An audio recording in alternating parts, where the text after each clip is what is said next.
রংপুর স্কুলের সাবেক শিক্ষক, জেলা স্কুলের সাবেক শিক্ষক গণপতি চক্রবর্তী স্যারের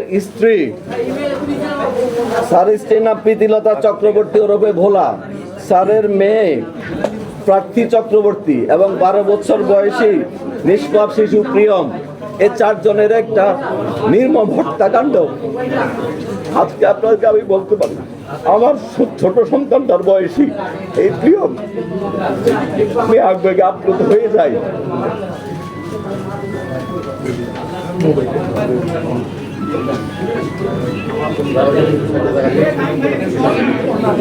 এই হত্যাকাণ্ডের পরে আমাদের রংপুর মেট্রোপলিটন পুলিশ, আমাদের সিআইডি টিম, এখানে সুমিত আছেন, আমাদের ডিবির নরেশ, আমাদের এডিশনাল কমিশনার নরেশ আছেন, আমাদের সনাতন ডিবির টিম সহ আমাদের পুলিশের সকল সংস্থা, গোয়েন্দা সংস্থা, মিডিয়া কর্মী, সমাজকর্মী সকলের সম্মিলিত প্রচেষ্টায় আমরা অত্যন্ত অল্প সময়ের মধ্যে এই তথ্যটা উদ্ঘাটিত করতে সক্ষম হয়েছি।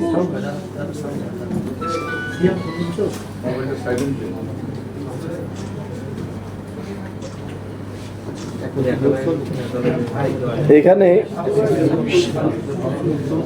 গণপতি চক্রবর্তী স্যার ছিলেন একটা সম্মানিত লোক। ওনার ফ্যামিলি ছিল, কারোর সাথে কোনো কলহ বিবাদ কিছু ছিল না। তো পার্শ্ববর্তী যে বাসাটা উনি এখানে বাড়ি করেছেন, পার্শ্ববর্তী বাসার উপর দিয়ে 2 জন খুনি, তাদের নাম মুগ্ধ দাস, আরেকজনের নাম সিদ্ধার্থ। মুগ্ধ দাস এবং সিদ্ধার্থ পাশের বিল্ডিং এর উপর দিয়ে ওনাদের ছাদে আসে। ছাদে এসে, এটা বৃহস্পতিবার দিবাগত শেষ রাতে, তারা 2 জন সম্পর্কে মামাতো ভাই। ছাদে এসে ওই ছাদে বসে তারা নেশা করে, ইয়াবা সেবন করে। ইয়াবা সেবন করাকালীন গণপতি স্যার, আমাদের ভিকটিম গণপতি চক্রবর্তী স্যার যখন উপরে সাউন্ড শুনে তিনি উপরে যান। খালি গায়ে ছিলেন, কাঁধে একটা গামছা ছিল। তিনি ওদেরকে ওনার ছাদে বসে আড্ডা দেওয়ার ব্যাপারে জিজ্ঞাসা করলে, চ্যালেঞ্জ করলে, ওই 2 জন খুনি, তারা যেটা আমি কথা বলেছি আসামিদের সাথে, আসামিরা তাদের পরিচয় প্রকাশ না করার জন্য, সমাজে তাদের যেন পরিচয় প্রকাশ না হয়ে যায়, তাৎক্ষণিকভাবে ওই স্যারের গলায় যে গামছাটা ছিল সেই গামছা দিয়ে পেঁচিয়ে উনাকে সেখানে হত্যা করেন। গণপতি চক্রবর্তী স্যার যখন স্যারকে খুন করা হচ্ছে তখন উনি বাঁচার জন্য আপ্রাণ চেষ্টা করে এবং কিছু শব্দ হয়। শব্দ শুনে গণপতি চক্রবর্তী স্যারের স্ত্রী প্রীতিলতা চক্রবর্তী ওরফে ভোলা, এই ম্যাডাম উপরে আসার চেষ্টা করেন। উপরে আসার সময় ওই 2 জন খুনি উনাকে সিঁড়ির মধ্যেই গলায় গামছা পেঁচিয়ে, সেখানে ছাদের উপরে কাপড় চোপড় ছিল, পুরনো একটা গামছা পেঁচিয়ে উনাকে সিঁড়ির মধ্যে হত্যা করেন। উনার চিৎকার চেঁচামেচিতে উনার মেয়ে প্রার্থী চক্রবর্তী, বয়স 25, সে যখন এগিয়ে আসে, প্রার্থী চক্রবর্তীকে তারা খুন করে গামছা পেঁচিয়ে। খুনিদের বক্তব্যে আমি যেটা শুনলাম, প্রার্থী চক্রবর্তী মারা যাচ্ছিল না, প্রায় 4-5 মিনিট লাগে তার প্রাণ যাওয়ার ক্ষেত্রে। সেই সময় তারা রশি দিয়ে তার গলায় এবং মুখে পেঁচিয়ে ধরে। একটা প্যাচ গলার উপর দিয়ে যায়, একটা প্যাচ মুখের উপর দিয়ে যায়। তারা এত জোরে এই রশিটা টান দেয়, তার মুখের চোয়াল ভেঙে যায় এবং চোখটা ঠিকরে বের হয়ে যায়। উনাকে মারার পরে খুনিদ্বয় চিন্তা করলো এই নিচে যায়। নিচে যাওয়ার পরে ছোট ছেলেটা, যার কথা বললে আমি আবেগপ্রবণ হয়ে যাই, রংপুর জেলা স্কুলের 5ম শ্রেণীর ছাত্র প্রিয়ম,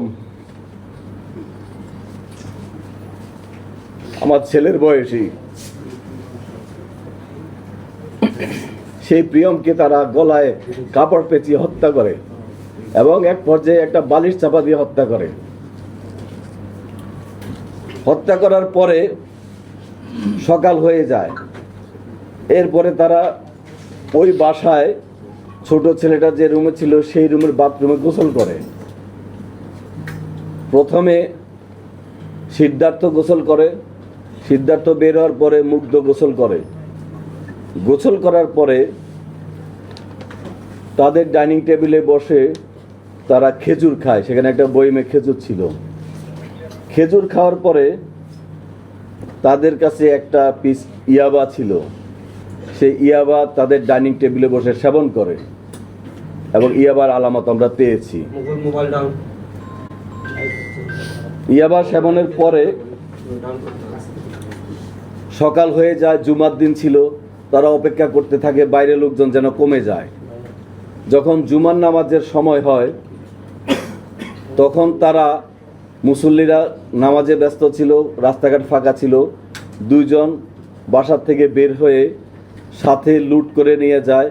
এর মধ্যে সিদ্ধার্থ, সে একটা স্বর্ণের দোকানের কারিগর, পিকে পাল জুয়েলার্সে 8 বছর যাবৎ স্বর্ণের কাজ করে।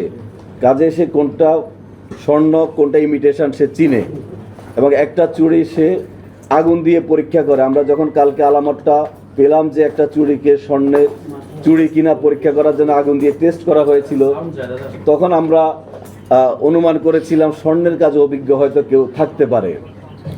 আমাদের সেই অনুমানটা সঠিক হয়, সিদ্ধার্থ স্বর্ণের কাজে অভিজ্ঞ। তারপরে তারা এই ঘটনাকে ডাকাতি বলে যেন পুলিশ মনে করে, সেজন্য তারা ইচ্ছাকৃতভাবে জিনিসপত্র এলোমেলো করে, অর্থাৎ তদন্তকে ভিন্ন খাতে প্রবাহিত করার জন্য ইচ্ছাকৃতভাবে এটা করে।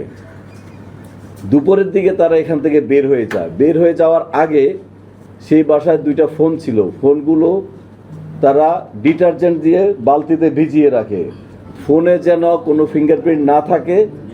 তারা বলেছে তাদের স্বীকারোক্তি অনুযায়ী ফিঙ্গারপ্রিন্ট যেন না থাকে, সেই উদ্দেশ্যে তারা এটা পানিতে ভিজিয়ে রাখে।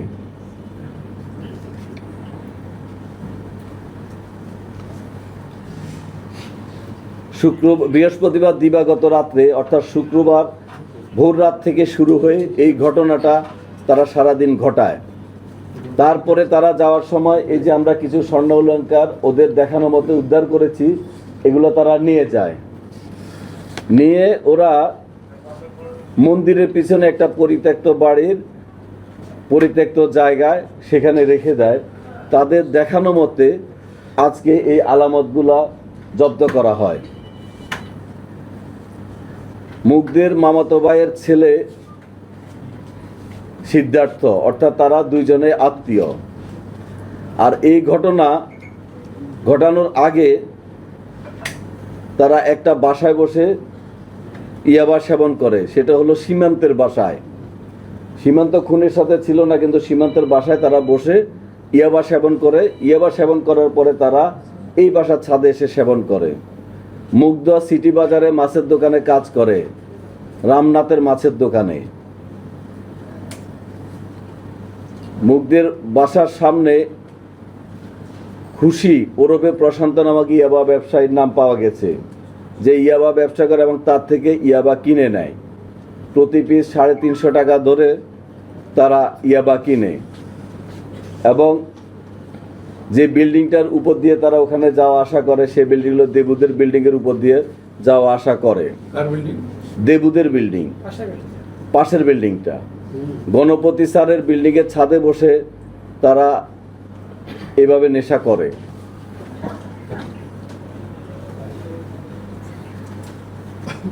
স্যারের ওয়াইফকে তারা কাকি বলে সম্বোধন করত। তো ছোট ছেলেটাকে মারার কারণ হলো সিদ্ধার্থের একটা ছোট ভাই আছে অপূর্ব। অপূর্ব এই খুন হওয়া নিষ্পাপ শিশু প্রিয়মের সাথে খেলাধুলা করে এবং প্রিয়ম এই খুনিদেরকে চিনে। প্রিয়ম এবং অপূর্ব ছোট ছোট শিশু, তারা বন্ধু বান্ধব একসাথে খেলাধুলা করে। তখন সিদ্ধার্থ সিদ্ধান্ত নেয় যে প্রিয়মকে দুনিয়া থেকে সরায় দিবে। সিদ্ধার্থ এবং মুগ্ধ দুইজনে একসাথে ঝাঁপিয়ে পড়ে নিষ্পাপ শিশুর উপর, কাপড় পেঁচিয়ে হত্যা করে। তার চোখ ঠিকরে বের হয়ে যায়, এরপরে বালিশ চাপা দিয়ে হত্যা করে।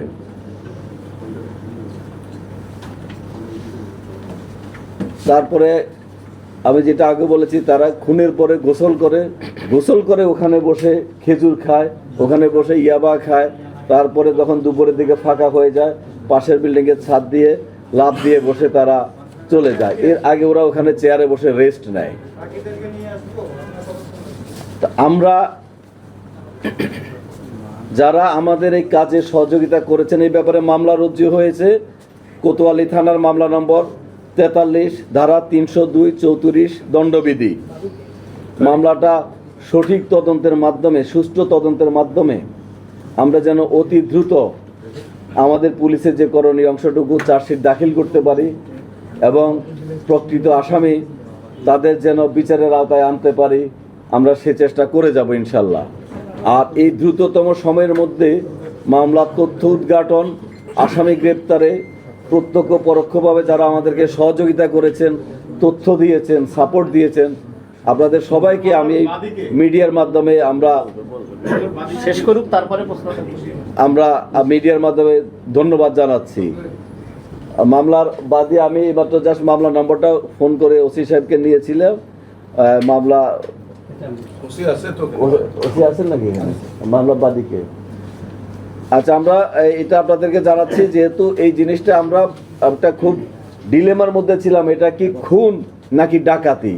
আমরা এই জিনিসটা নিয়ে আমরা খুব দ্বিধাদ্বন্দ্বে ছিলাম, যার ফলে আসামিরকে নিয়ে ইন্টারোগেশন, আসামি অ্যারেস্ট করা, আসামি ইন্টারোগেশন করা, এগুলো নিয়ে আমরা ব্যস্ত ছিলাম এবং আছি।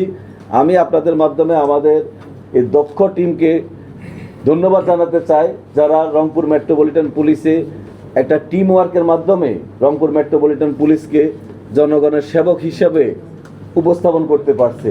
এই দ্রুততম সময়ে এরকম একটা চাঞ্চল্যকর ঘটনার তথ্য উদ্ঘাটন করা, আমি মনে করি এটা আমাদের সহকর্মী যারা আছেন, যারা এই কাজে যুক্ত আছেন, যুক্ত হয়েছেন, যারা আজকে এই তথ্যটা উদ্ঘাটিত করেছে, তাদেরকে আমি ধন্যবাদ জানাবো।